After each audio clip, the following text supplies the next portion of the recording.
Hi, I'm your host Vasco Duarte. Welcome to the Scrum Master Toolbox podcast, where we share tips and tricks from Scrum Masters around the world. Every day, we bring you inspiring answers to important questions that all Scrum Masters face day after day. Hello everybody, welcome to one more week of the Scrum Master Toolbox podcast, and this week joining us from the Netherlands, is Erik de Bos. We could also say Erik de Bos, no? Welcome, Erik. Thanks. So Erik is, in his own words, what you get when you get a trained scientist who mastered Agile as a programmer and is now a Scrum Master. That's an interesting transition because not all programmers look favorably on Scrum Masters. He's a pragmatic, analytic, systemic, and critical personality who is completely focused on understanding the problem, because once you understand the problem, the solution is easy. Erik, that was a short intro. Tell us a little bit more about yourself and how did you end up becoming a Scrum Master? Well, a little bit about myself. Maybe something most people won't realize is I'm half Colombian, and I actually grew up speaking Spanish. Pues podemos hablar español aquí también, ¿no? Sí, sin problemas. Just a little bit. Yeah. Well, anyway, my parents, they traveled all over the world. So I grew up in Spain, even though my mother is Colombian. And I also spent like 4 years in the Sultanate of Oman. And I guess it kind of formed me as being very open-minded and very curious about the world. And I guess that curiosity led me to become a biologist, but also kind of like an idealism, because I wanted to become something like a Jane Goodall, you know. and set your sights high, right? Yeah, exactly. But the result was, when I finished my studies, it's like I couldn't get the job I wanted because it's reserved for the very, very best, and it's always a question about money and stuff like that. So that's the way I ended up as a programmer. It was really the beginning of the whole internet thing, and it was back in the time where you could just, as a hobbyist, earn money building websites. So I did that for a while on my own with my own company, and I think that's where Agile really started for me. I had no idea it was Agile back there, but basically working together with a client and collaboration and not building the whole thing right away, but first, build a little piece and then go show it to the client. It was kind of like really obvious for me, or maybe it's because I was trained as a scientist and then you're like very empirical and proving hypothesis. But actually, I think it's just common sense, and it's very obvious. It just gets beaten out of us as we grow up. That's my impression.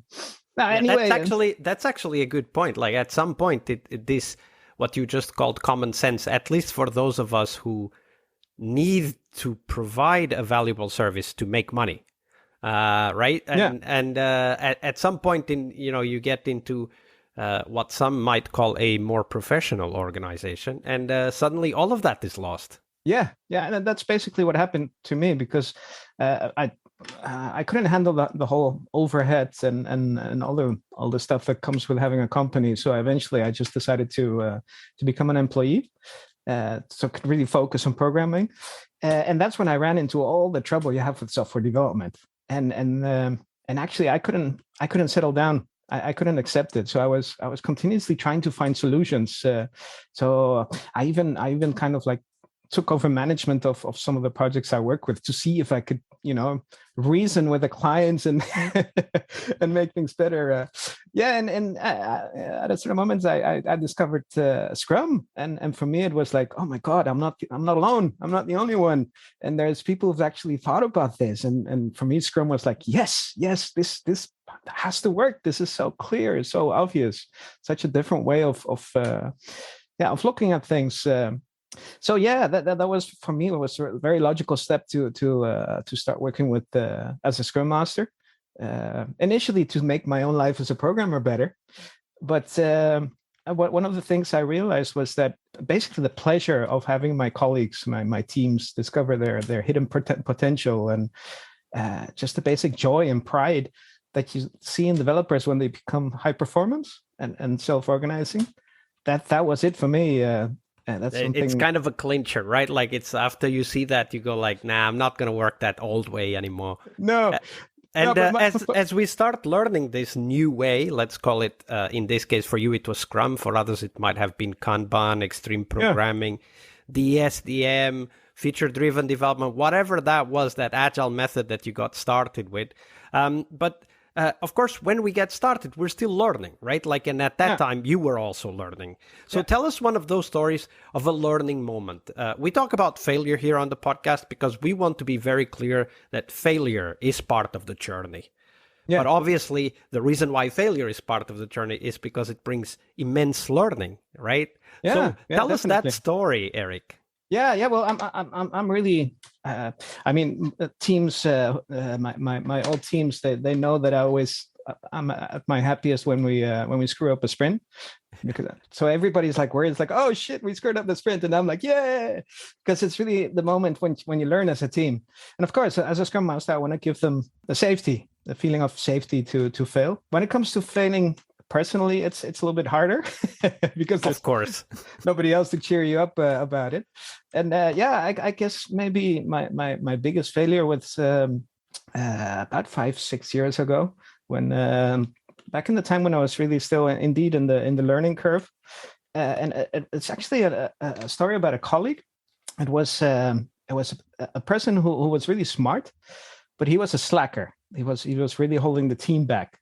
And at the same time, because he was really smart, he was really arrogant, and he was always trying to get the last word in. And it almost felt like he was really focused on contradicting the rest of the team and correcting them.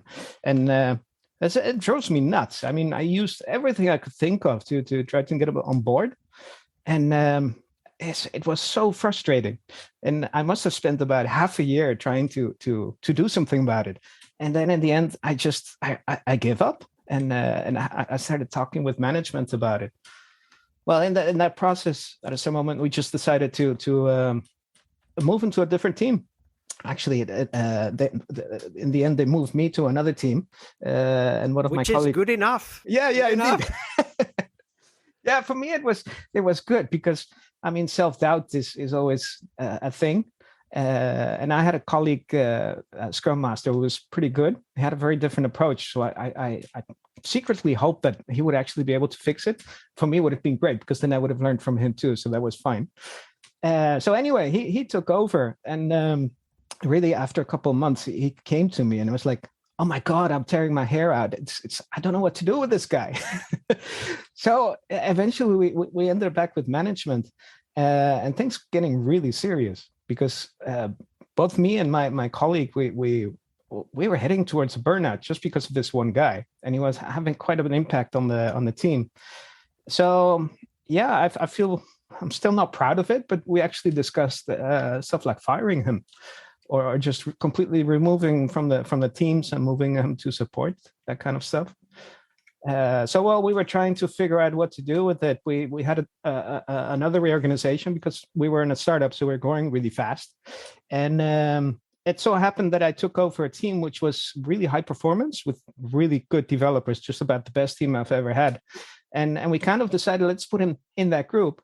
Let's see if they intimidate them, and let's see if that's one way of fixing it. And amazing, but it worked.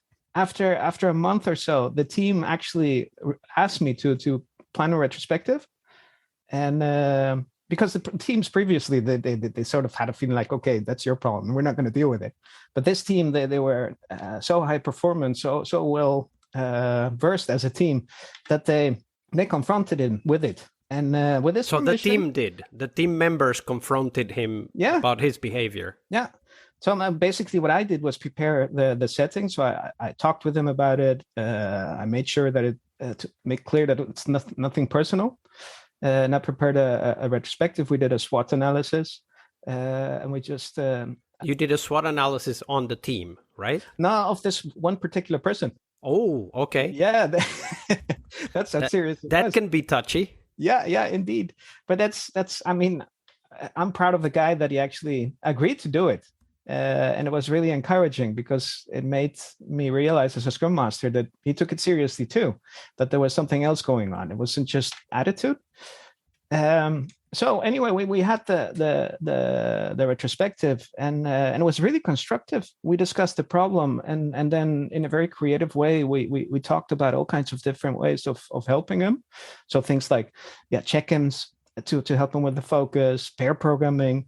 We even had a Pomodoro schedule for him. And really clear-cut tasks in the daily Scrum. We particularly paid attention to his role, and it was actually a success. I mean, it was never perfect, but he gradually changed and improved, and he became a team member. But the most amazing part came a few weeks later when he came back one day, and he told us that he'd been to the doctor and had been diagnosed with ADHD. So yeah, this was like, whoa, oh my God. So this guy had a so he actually took it as a hint to transform his life. Yeah. I mean, he got medicines for it, and it created so much understanding.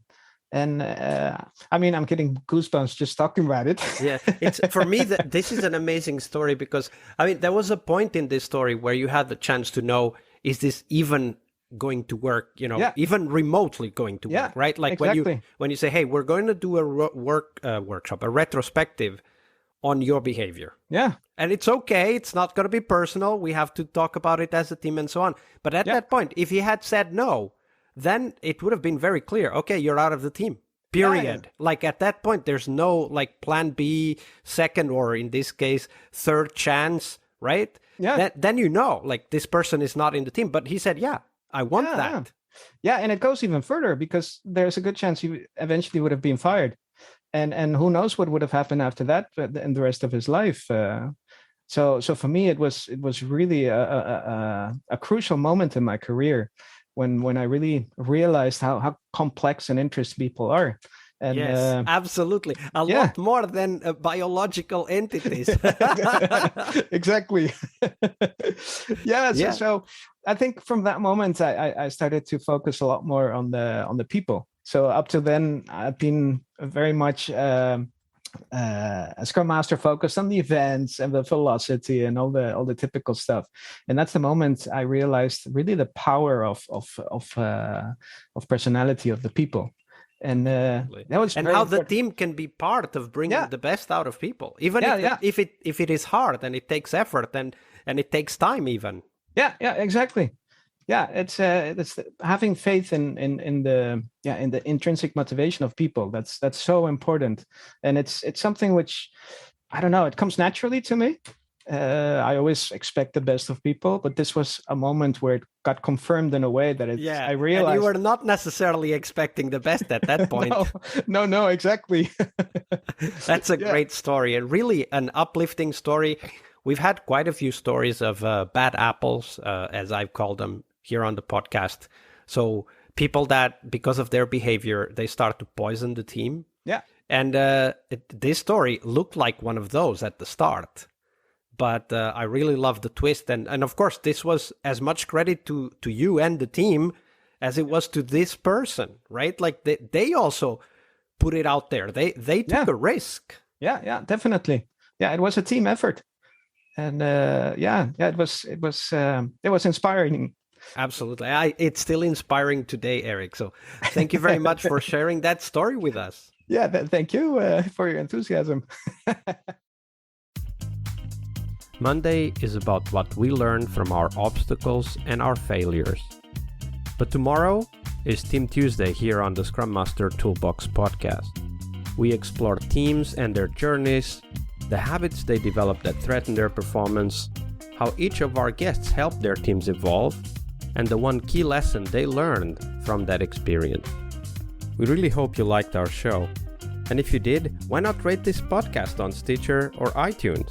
Share this podcast and let other Scrum Masters know about this valuable resource for their work. Remember that sharing is caring.